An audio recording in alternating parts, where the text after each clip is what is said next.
আসসালামু আলাইকুম, মাইসেলফ সাবার, welcome back to my channel and another blog. প্রিয় দর্শক বন্ধুরা, আজ হচ্ছে মঙ্গলবার। তো মঙ্গলবারে আজকে আর কোনো রোজা রাখিনি, তো আজকে ওয়াটার ফাস্টিং করেছি। তোমরা দেখেছো সকালে আমি একটা কফি খেয়েছি, একদম ব্ল্যাক কফি। আর কিছু খাওয়া হয়নি, শুধু পানি খেয়েছি, আর কিছু করিনি। তো এখন আমি ফাস্টিংটা করব। তো মাগরিব আজান হয়ে গিয়েছে, আমি ফাস্টিং করে মাগরিবের নামাজ পড়বো। তো প্রিয় দর্শক বন্ধুরা, আমার এই যে আজকে ডায়েটের ফাস্টিং মেনুতে কি কি আছে সেটা তোমাদের সাথে শেয়ার করবো। আর প্রতিদিন আমরা কিন্তু রোজা রাখবো না, প্রতিদিন রোজা রাখতে আমাদের হযরত মুহাম্মদ সাল্লাল্লাহু আলাইহি ওয়াসাল্লাম, নবী হযরত মুহাম্মদ সাল্লাল্লাহু আলাইহি ওয়াসাল্লাম নিষেধ করেছেন, আমাদের রাসূলুল্লাহ সাল্লাল্লাহু আলাইহি ওয়াসাল্লাম। তো প্রতিদিন রোজা রাখা যাবে না। আমরা একদিন পর পর রোজা রাখতে পারি, কিংবা সোম বৃহস্পতিবার রোজা রাখতে পারি। যারা পারো তারা একদিন পর পর রোজা রাখবে। তো প্রিয় দর্শক বন্ধুরা, আমার ফাস্টিং মেনুতে কি কি আইটেম আছে সেটা তোমাদের সাথে আমি এখন শেয়ার করবো, চলো। এদিকটা একটু অন্ধকার, আলাইনা খেলতে গিয়েছে, এখনো আসে নাই। তো আরো আছে, আইমান পড়তে বসছে, মানে পরীক্ষা, ইংলিশ এক্সাম। আইমানের জন্য দোয়া করবে তোমরা। তো চলো আমি ফাস্টিং মেনুটা শেয়ার করি।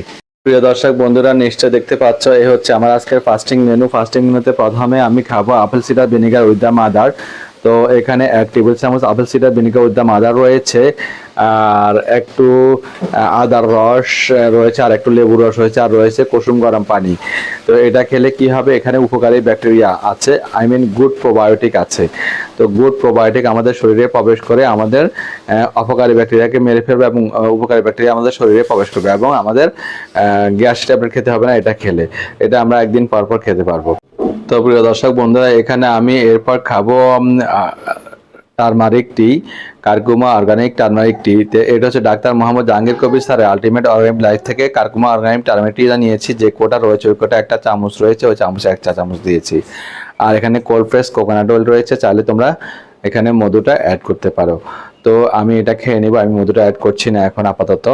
এরপর আমরা খাবো চিয়া সিডসের ডিটক্স ওয়াটার। দেখতে পাচ্ছ এখানে কিন্তু 1 চা চামচ চিয়া সিডস রয়েছে, তো 1 চা চামচ আদা লেবু রস রয়েছে, আর হচ্ছে হিমালয়ান পিঙ্ক সল্ট রয়েছে। এটা 2 ঘন্টা পানিতে ভিজিয়ে রেখেছি, এটা ডিটক্স ওয়াটারে পরিণত হয়েছে। এটা খেলে আমাদের শরীরের টক্সিনগুলো বের হয়ে যাবে, কোষ্ঠকাঠিন্য হবে না, এবং দ্রুত ওয়েট লুজ হবে।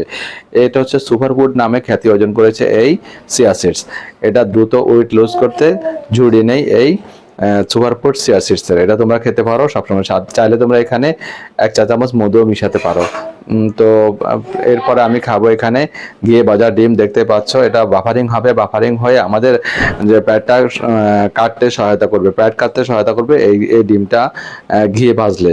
তো পেঁয়াজ মরিচ দিয়ে একটা ডিম আজকে ঘিয়ে ভেজেছে, তো এটা আমি খেয়ে নিব। এরপর আমি এখানে খাবো দই। দেখতে পাচ্ছ এটা হচ্ছে কি টক দই, তো এটা আমি খেয়ে নিব। টক দইটা কিন্তু এখানে টক দইতে কিন্তু গুড প্রোবায়োটিক থাকে, গুড প্রোবায়োটিক হিসাবে আমরা টক দইটা খেতে পারবো, ঠিক আছে। এরপরে আমি এখানে ফ্রুটস হিসাবে খাচ্ছি এই যে আনারস। দেখতে পাচ্ছ, তো আনারসটা আমি খাবো ইনশাল্লাহ সবার শেষে। তো পানিটা খেয়ে তারপর আনারসটা আমি খাবো। এই হলো আমার আজকের ফাস্টিং মেনু। তো আমার ফাস্টিং মেনুটি তোমাদের কেমন লেগেছে অবশ্যই কমেন্টসে তোমরা জানাবে। আর যদি ভালো লাগে অবশ্যই একটি লাইক এবং একটি কমেন্টস করতে কেউ ভুলবে না। আর যারা ফেসবুক থেকে দেখছো তারা আমার পেজটিকে অবশ্যই ফলো করে রাখবে। যারা ইউটিউব থেকে দেখছো তারা আমার ইউটিউব চ্যানেলটিকে অবশ্যই সাবস্ক্রাইব করে আমার পাশে থাকবে। আর লাইক কমেন্টস করতে কেউ ভুলবে না, কেননা তোমাদের প্রতিটি লাইক এবং কমেন্টস আমাকে পরবর্তী ব্লগ তৈরি করতে অনেক উৎসাহ প্রদান করে। সবাই ভালো থাকবে, সুস্থ থাকবে, আল্লাহ হাফেজ।